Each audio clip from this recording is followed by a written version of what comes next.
តោះបងបាទមកធ្វើការជិះសាកជាមួយ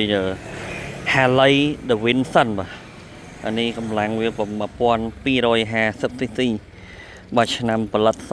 023បាទនេះតលេវាបាទមាន chip បាទគឺអត់មានចុចអីទាំងអស់សាមញ្ញធម្មតាបាទនេះសោចាក់ធុងចាក់កែបបាទស្អាតប្រភេទម៉ូតូឃ្លាំងបាទกระดาษពុនបាទមកទិញកាហ្វេទៀតអីបាទស្អាតមែនតើឥឡូវយើងមើលរៀងវាមកជុំសិនបាទមុននឹងជិះសាក Harley Davidson បាទ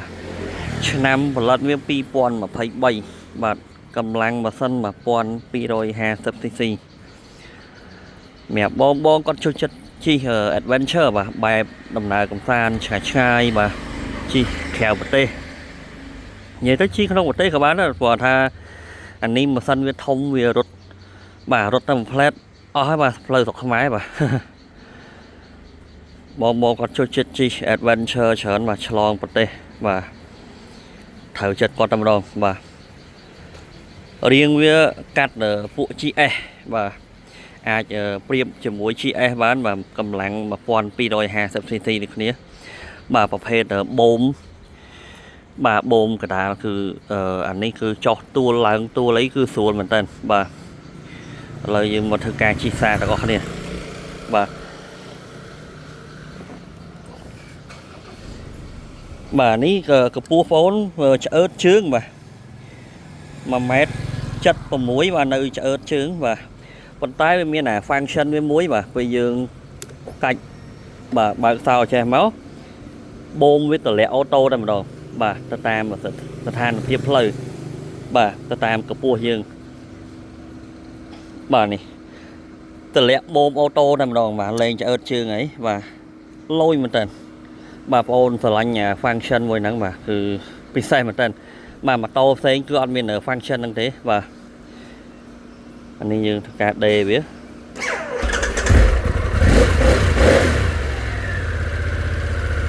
អែមមែនតើប្រាំង ABS មាន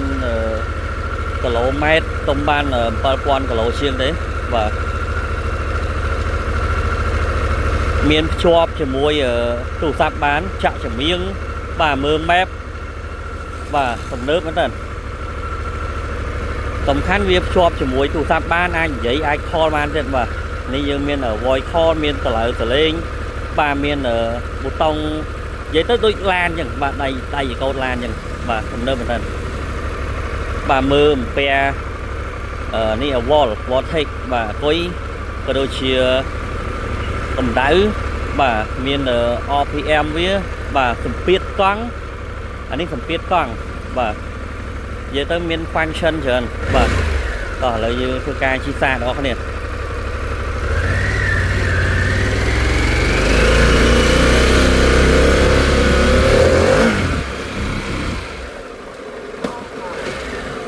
និយាយទៅស្ទុះមែនតើបាទនេះពី0ដល់100តែ2សកុងទេលឿនមែនតើនិ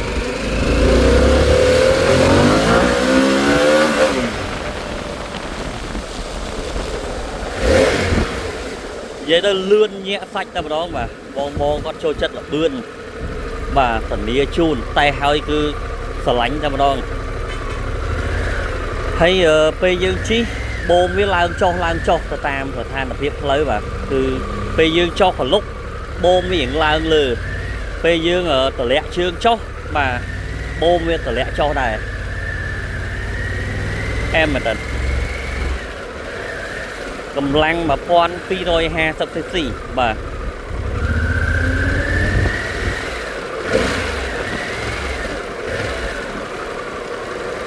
មានកម្ដៅដៃបាទមានភ្លើងសុំផ្លូវបាទមានcruise control បាទន័យថាយើងខ្ជិលមួហ្គាយើងសេតលបឿនក្នុងវាបានឲ្យមួហ្គាក្នុងវាបានបាទ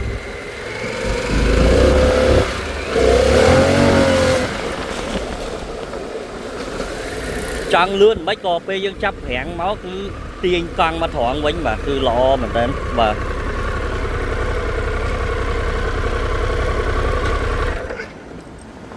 និយាយទៅអានេះអែមខ្លាំងតែម្ដងបាទបងគាត់ចូលចិត្តបែប adventure បាទ ត្រូវចិត្តគាត់តែម្ដងបាទមុខអំណាចតែម្ដងបាទអូនេះក្បាលឆ្លាមបាទគេរចនាម៉ូដមកគឺតម្រង់ក្បាលឆ្លាមបាទហើយកញ្ចក់វាគឺអាចកាច់ឡើងចុះបានបាទនេះយើងកាច់កញ្ចក់ឡើងចុះបាទនេះតម្លាក់ចុះបាទបាំងដីបាំងខ្យល់បាទអែមមែនតើហើយមាន USB សម្រាប់សាកទូរស័ព្ទបាទនេះយើងមក USB សាកទូរស័ព្ទបានបាទ Type C ទំនើបមែនតើបាទសម្រាប់បងគាត់ចាប់អារម្មណ៍បាទប្រភេទ Harley Davidson បាទអាចមកមើលហាពណ៌ផ្ទាល់បាទនិយាយទៅមានក្នុង stock ស្រាប់តែម្ដងបាទសម្រាប់បងគាត់ចង់មើល review ប្លែកបច្ចេកវិទ្យាប្លែកតាក់ទងពីម៉ូតូបាទគាត់អាចចូល channel YouTube បងបានឥឡូវហ្នឹងភាគច្រើនគឺបងអូនធ្វើ review បាទផុសចូល YouTube បាទសម្រាប់នាទីពេញបាទនាទីដែលច្រើនបាទក្នុង TikTok បងអូនផុសតែខ្លីទេអញ្ចឹងបងគាត់ចាប់អារម្មណ៍អីអាចចូល subscribe channel បងអូនម្នាក់មួយបាទអរគុណច្រើន